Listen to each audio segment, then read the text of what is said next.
So art is art, right? Yes, I am dumb enough to start the video with such a blatantly obvious statement, but again, it's not like my contact lenses or the lens solution is art. I am pretty confident I do not have to explain what art is. Pretty much everyone has an idea of what it is. You won't unless you're a very little child or a very ignorant person. In either of those cases, I'd like to point you towards YouTube Kids, because Coppa really does not like your presence on this platform. So to dive right into the subject of this video, I'd like to read out the Google definition of subjectivity. The quality of a being based on or influenced by personal feelings, tastes, or opinions. Basically more about your feelings than the object. While objectivity, on the other hand, is solely about the object and unrelated to your bias. It's about the object independent from your feelings towards it. So, how do these concepts affect artwork again? I think that completely depends on the artwork and the context in which it's being judged.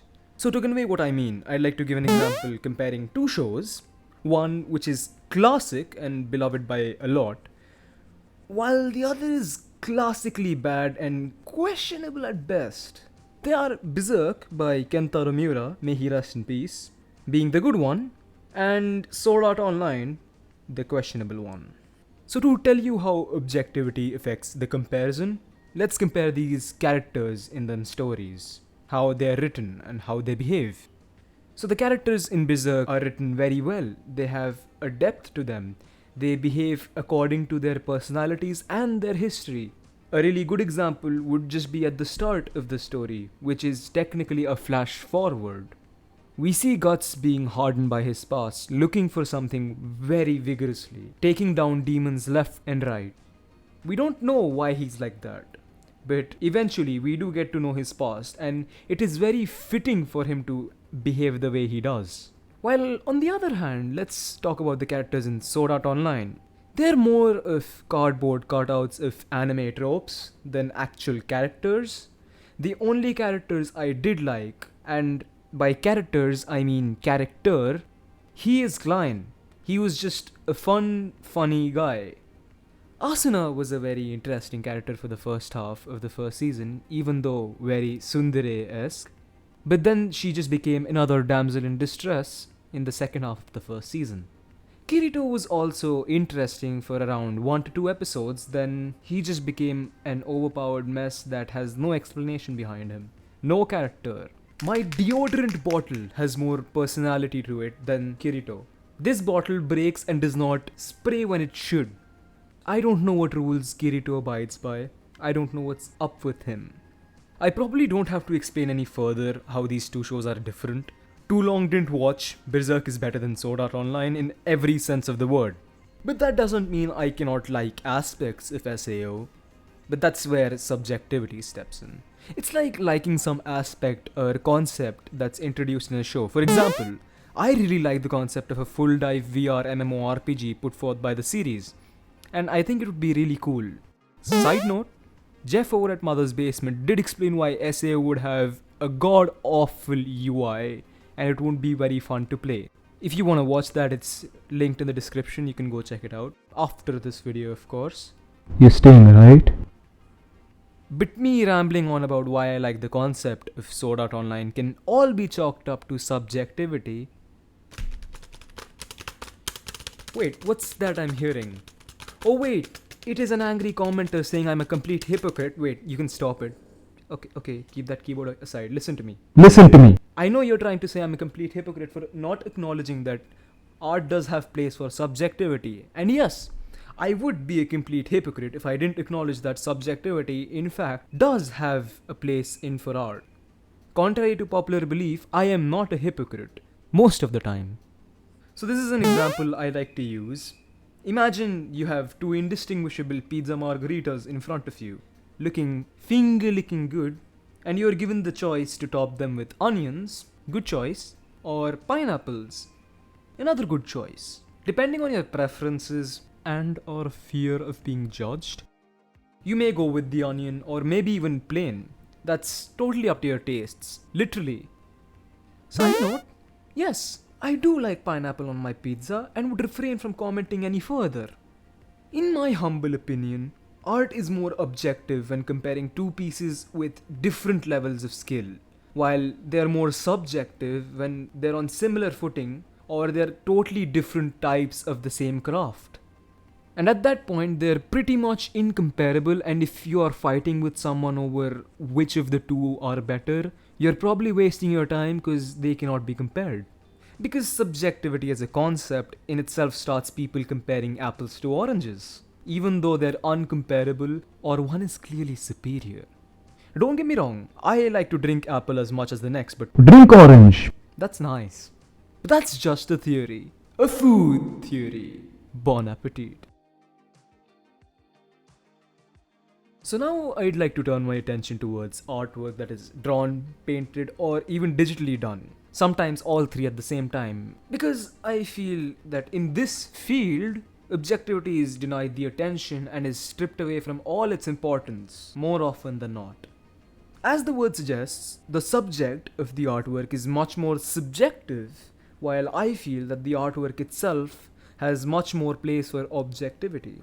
So just as another example, if I got a hold of two artists, artist A, who is very well versed with the human anatomy, while artist B really is not, and told them to come up with an original character design and illustrate them. More likely than not, artist A's illustration would be objectively more impressive looking than the illustration made by artist B. Even if artist B had a great idea and was very unique in its implementation, it would still be overlooked by a lot because of the subpar artwork.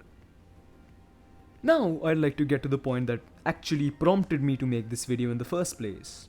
There are a lot of artists out there who use subjectivity as a shield against any criticism. They have this veil of ignorance which blinds them of their mistakes and causes them to have an overblown perspective towards their art. They argue that the mistake I see is their style and I just don't get their style, which I completely disregard. I know exactly what's going through their head because I too was the same just a few odd years back. I used to think that my artwork was god tier, which is very embarrassing looking back at it. And any criticism was interpreted as an attack on my skills and to an extent, myself. It was around 1 to 2 years back that I finally started taking valid criticism, learnt human proportions, muscle anatomy, foreshortening, and so on. I still feel that I have barely scratched the surface. This is also because of the egocentric bias of our brains. For more on that, I've put the link to 32's video on the same topic in the description. You can go check that out as well. Back to art though. I feel that me neglecting the criticism and not actually trying to improve halted my progress. Here is something that I made in 2018, while this is something I made a few months back, and now this is something I'm currently working on. I'd say there's a respectable amount of growth, not just in the artwork per se, but also in my thought process. Improving that much took me 3 years. But I too know I could have achieved the same result in 1 or even 2 years if I didn't make the same mistakes. I would have been much better today if I was not ignorant yesterday. That's why I compel any artists out there, especially if you're trying to grow and learn, to take criticism as an opportunity to grow and improve your skills. Yeah, sure, there are haters who want to bring you down, but for the most part, we're just trying to help you because we know the mistakes we've made. Side note, if you're doing art just for fun or even as a stress reliever and don't really aim at improving or don't really care about it, that's amazing. You do you, man. Why are you even watching this video at this point? The late Kentaro Miura was able to publish Berserk at the young age of 23. He made the one shot for it in his first year of college.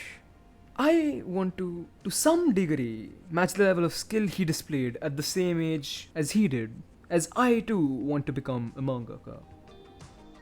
Well, that's all I've got to say now. Bye bye. Hey guys, Postscript Atharva here, and I'd like to thank you for watching the whole video till the end. And I apologize I couldn't really upload for the previous month. I was having really bad headaches for a few weeks. Also the fact that it's a very big pain to work on the system I'm working on. It has crashed multiple times, So I'd rather not get started on that. It'll just be a different rant. But I really appreciate you sticking till the end. And if you're listening to this, you my real G. That's cringy, I'll stop. But if you disagree with what I said, or if you want to add something, you can just comment down below. I'm a very small creator, not in stature but in audience size as of now, and I would really appreciate any form of community interaction I can get. And since I didn't plug my social before, here's my Instagram and Twitter on screen. You can even go check them in the description. Go follow me, I just have fun. I barely open my Twitter, but when I do, I try to have fun. Anyways, I'll see you guys in the next video, which should be up in the next few weeks. Latest by the next month, but I won't hold my breath on that. Thanks for watching.